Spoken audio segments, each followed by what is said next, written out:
সবাইকে স্বাগতম Z Rahman premier bank school and কলেজের পক্ষ থেকে। আমি হৃদয় চন্দ্র দাস, প্রভাষক, উৎপাদন ব্যবস্থাপনা ও বিপণন। তো আজকে আমরা আলোচনা করব, অনেকদিন পরে তোমাদের সাথে কথা এভাবে দেখা হচ্ছে। তো আজকে আমরা আলোচনা করব পঞ্চম অধ্যায় নিয়ে। পঞ্চম অধ্যায়ে কী লেখা আছে? উৎপাদন ব্যবস্থাপনা ও বিপণন প্রথম পত্রের পঞ্চম অধ্যায়। পঞ্চম অধ্যায় সেটা হচ্ছে উৎপাদন ব্যবস্থাপনা। উৎপাদন ব্যবস্থাপনা আমরা অলরেডি জানি উৎপাদন মানে কি। উৎপাদন শব্দের অর্থ কী দাঁড়ায়? যে কোনো সম্পদ, প্রাকৃতিক সম্পদকে রূপগত পরিবর্তনের মাধ্যমে ব্যবহার উপযোগী পণ্য তৈরি করার যে প্রক্রিয়া, সেটাকে বলা হয় উৎপাদন। তাহলে উৎপাদনটা কি? এমন একটা প্রক্রিয়া যেখানে প্রাকৃতিক সম্পদগুলো কাজে লাগিয়ে নতুন কোনো পণ্য তৈরি করা হয় যা মানুষের অভাব বা চাহিদা মেটাতে পারে। আর ব্যবস্থাপনা হচ্ছে এই যে উৎপাদন কার্যের মধ্যে তো অনেক কিছুই আছে।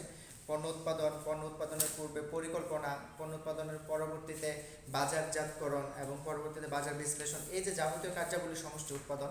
সেই উৎপাদন কার্যাবলীকে যে পদ্ধতিতে বা যে উপায়ে নিয়ন্ত্রণ করা হয় তাকে বলা হয় ব্যবস্থাপনা। তাহলে আমরা ব্যবস্থাপনা বলতে বোঝা যাচ্ছে চূড়ান্ত পণ্য তৈরির উদ্দেশ্যে বা চূড়ান্ত পণ্য ভোক্তাদের কাছে পৌঁছে দেওয়ার উদ্দেশ্যে পণ্যের ডিজাইন, পণ্য উৎপাদন, পণ্যের ধরন, তারপর পণ্যটা কিভাবে ওই ভোক্তার কাছে যাবে, এই সব কিছুর সমন্বয়কে বলা হয় উৎপাদন ব্যবস্থাপনা।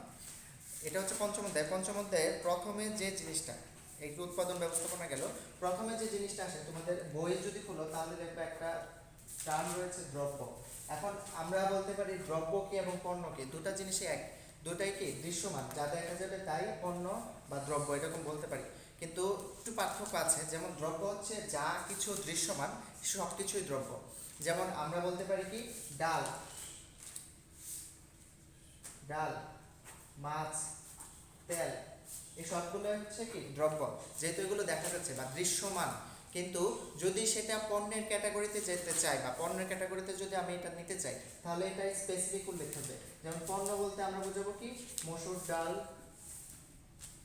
ডাল, তারপর হচ্ছে মুগ ডাল।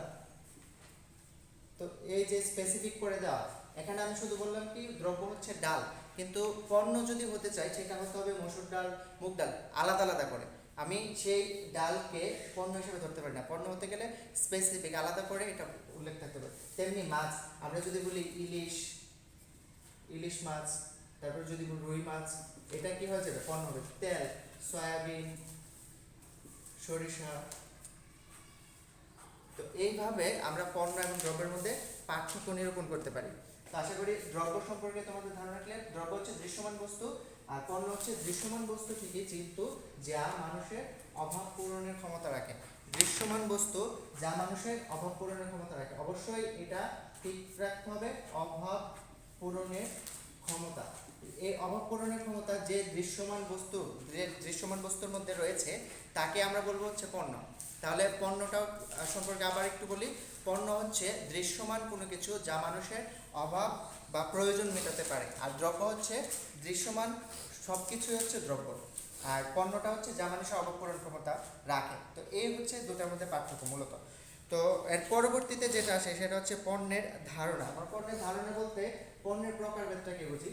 পণ্যকে সাধারণত তাদের ব্যবহারের উপর ভিত্তি করে দুই ভাগে ভাগ করা হয়েছে, একটা হচ্ছে ভোগ্যপণ্য আর একটা হচ্ছে শিল্পপণ্য।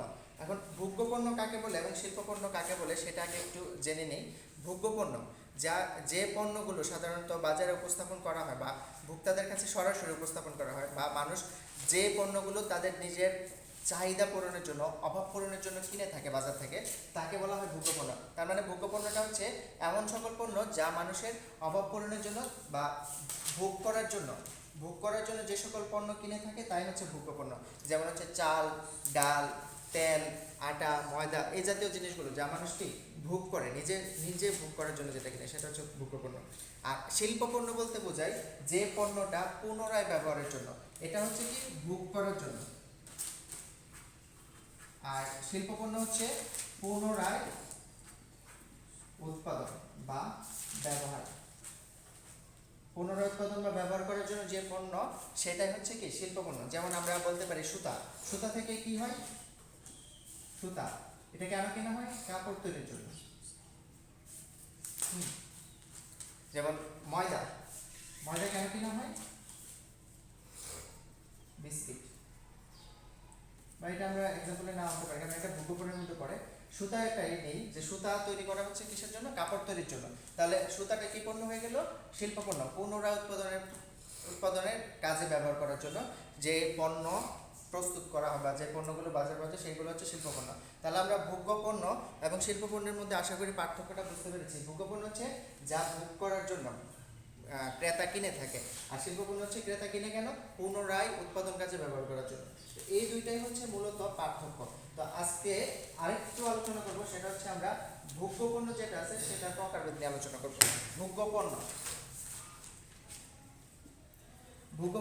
ভোগ্যপণ্যকে কয় ভাগে ভাগ করা যায়? ভোগ্যপণ্যকে তাদের ব্যবহারের উপর ভিত্তি করে মূলত 4 ভাগে ভাগ করা হয়েছে। একটা হচ্ছে জরুরি পণ্য, সুবিধা পণ্য, শপিং পণ্য, বিশিষ্ট পণ্য, অযাচিত পণ্য। সুবিধা রয়েছে শপিং, তারপর হচ্ছে বিশিষ্ট, তারপর হচ্ছে অযাচিত। আমরা একটু আলোচনা করি কোন পণ্যটা কি, অযাচিত। প্রথমে আসে ভোগ্যপণ্যের মধ্যে যেটা আসে সেটা হচ্ছে সুবিধা পণ্য। মানে সুবিধা কথা থেকে বোঝা যায় যে যে পণ্যগুলো আমরা সাধারণত অল্প সময় ব্যয় করে এবং অল্প পরিশ্রমে কিনে থাকি সেগুলোকে বলা হয় সুবিধা পণ্য। যেমন হচ্ছে চাল, ডাল, এগুলো কেনার জন্য কিন্তু কেউ বেশি সময় ব্যয় করে না, বা যে কোনো সময় প্রয়োজন পড়লে সাথে সাথে যে নিয়ে আসে। লবণ, এই জিনিসগুলো হচ্ছে কি সুবিধা পণ্য, মানে অল্প সময় এবং অল্প পরিশ্রম করে যে পণ্যগুলো সংগ্রহ করা হয় তাকে বলা হচ্ছে সুবিধা পণ্য। তারপরে আসে শপিং পণ্য। সাধারণত একটা সময়, নির্দিষ্ট একটা সময় নিয়ে যাচাই বাছাইয়ের মাধ্যমে যে পণ্যগুলো কেনা হয় সেগুলোকে বলা হয় শপিং পণ্য। তো শপিং পণ্যের মধ্যে আমরা যেমন দেখি হচ্ছে জামা কাপড়, তারপর হচ্ছে আমাদের বিভিন্ন ইলেকট্রনিক জিনিস, এই জাতীয় জিনিসগুলোকে বলা হচ্ছে শপিং পণ্য। তাহলে সুবিধা পণ্যটা কি, যা অল্প সময় এবং পরিশ্রমের মাধ্যমে কেনা, সহজে কেনা যাচ্ছে, সেটা হচ্ছে সুবিধা পণ্য। শপিং পণ্য হচ্ছে একটা সময়, একটা নির্দিষ্ট সময় এবং হচ্ছে সময় এবং যাচাই বাছাইয়ের মাধ্যমে যেটা কেনা হচ্ছে সেটা হচ্ছে শপিং পণ্য। তারপরে আছে বিশিষ্ট পণ্য। যেমন কিছু কিছু পণ্য আছে যে পণ্যগুলো আমাদের প্রয়োজন নেই, আমি ওই পণ্যটা ছাড়াও চলতে পারবো, কিন্তু আমাকে কিনতে হবে কেন, লুক দেখানোর জন্য, মানুষকে দেখানোর জন্য। যেমন আমি বিশিষ্ট পণ্যের মধ্যে বলতে পারি আইফোন, আইপ্যাড, এইগুলো। যেমন আইফোনের দাম তো অনেক বেশি, কিন্তু তারপরে লোকজন কিনে কেন, আইফোন না কিনে যদি সে একটা নর্মাল মোবাইল ফোন কিনে সেটা দিয়েও কিন্তু সে চলতে পারবে, কিন্তু তারপরে সে কেন আইফোন কিনে, কারণ হচ্ছে এটা তার একটা স্ট্যাটাস বৃদ্ধি করে, যার জন্য এটাকে বিশিষ্ট পণ্যের মধ্যে রাখা যায়। তারপর আইপ্যাড সেম এইরকম, মানে এত দাম দিয়ে এটা কেনার প্রয়োজন না, আমি চাইলে অন্য কিছু কিনতে পারি এই টাকা দিয়ে, আরও কম দামে এই জিনিসই কিনতে পারি, কিন্তু তারপরে এগুলো কেন কেনা হয়, কারণ হচ্ছে কি স্ট্যাটাস। তো বিশেষ প্রয়োজন বা প্রয়োজন ছাড়া বিশেষ কোনো কাজের জন্য যে পণ্যগুলো কেনা হয় সেটা হচ্ছে বিশিষ্ট পণ্য। তারপর আসি অযাচিত পণ্য। যে পণ্য মার্কেটে আছে কি না সেটা মানুষজন জানে না, যে এই পণ্যটা আসলে কি মার্কেটে আছে নাকি নেই, এই জিনিসটাও জানে না, অথবা যদি জেনেও থাকে সে কখনো কেনার চিন্তা করে না। মানে একটা পণ্য মার্কেটে রয়েছে কি না সেটা জানে না, প্লাস হচ্ছে জানলেও কেনার চেষ্টা করে না, এইটাকে বলা হয় অযাচিত পণ্য। যেমন আমরা এক্সাম্পল হিসেবে ধরতে পারি কাফনের কাপড়, মার্কেটে আছে কিন্তু কেউ কি কখনো কেনার চেষ্টা করে, কখনোই এটা কেনার জন্য সে ভাবে না বা চিন্তাও করে না, কারণ কি এটা তার চিন্তার মধ্যে আসে না। তো এই জাতীয় পণ্যগুলো যা মার্কেটে আছে, বাজারে আছে, কিন্তু মানুষ কেনার চিন্তা করে না কখনো, তাকে বলা হয় অযাচিত পণ্য। তাহলে আমরা সুবিধা পণ্যের মধ্যে কী কী পেলাম, আমাদের নিত্য প্রয়োজনীয় জিনিস যেমন হচ্ছে চাল, তেল, ডাল ইত্যাদি। শপিং পণ্যের মধ্যে কী পেলাম, জামা কাপড়, বলতে পারি মোবাইল।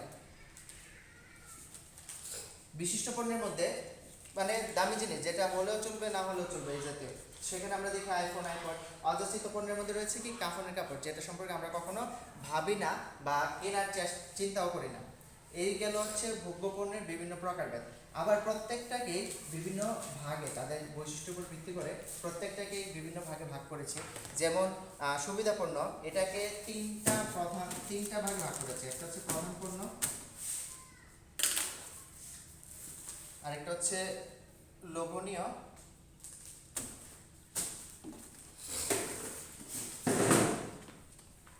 আরেকটা হচ্ছে জরুরি। তো এই তিনটা ভাগ শপিং পণ্যের মধ্যে রয়েছে ফ্যাশন পণ্য আর হচ্ছে সেবা পণ্য।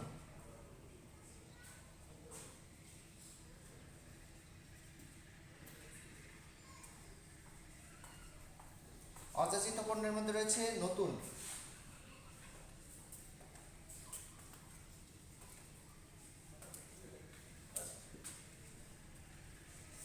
আর এই হচ্ছে আমাদের ভোগ্য পণ্যের ভিতরে আরো প্রকারভেদ।